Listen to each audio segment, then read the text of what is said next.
projet de retenue en fait se situe effectivement à Périgné, à côté de Brioux-sur-Boutonne, qui est la partie amont du bassin de la Boutonne,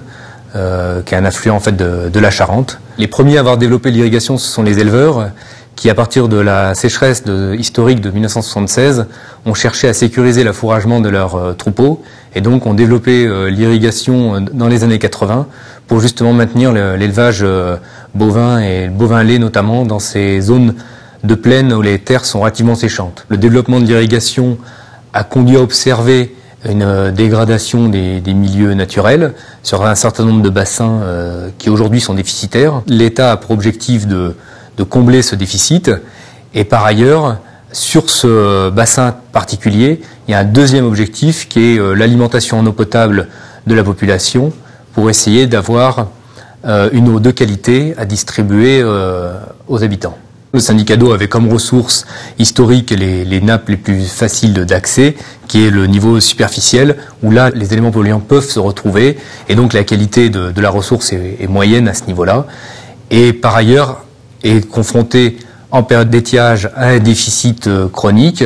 alors que dans la nappe plus profonde, il n'y a pas de problème quantitatif de la ressource. En fait, la nappe profonde, qui est de bonne qualité, est séparée de la nappe superficielle qui, elle, peut avoir les écoulements ou les ruissellements, les infiltrations d'eau du milieu superficiel. Donc la séparation entre les deux se fait par une couche imperméable qui est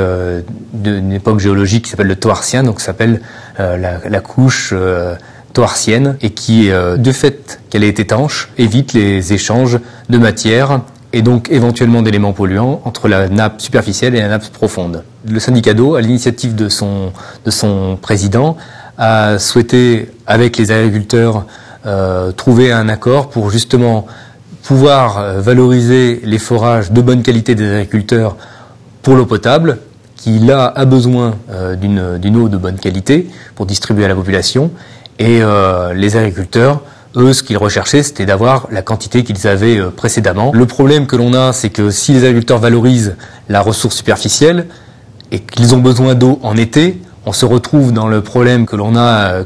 de façon régulière sur la Boutonne en été, c'est un prélèvement trop important sur cette rivière et donc on n'atteint pas notre objectif de bon état des milieux. Il fallait donc que les prélèvements puissent être faits en hiver, une période régulièrement d'excédent en eau, pour prélever justement cet excédent en hiver, le stocker et le valoriser dans l'irrigation l'été. Les deux enjeux que l'on a sur un projet comme celui-là, c'est d'une part effectivement améliorer l'état des milieux et donc atteindre les objectifs de bon état des milieux naturels pour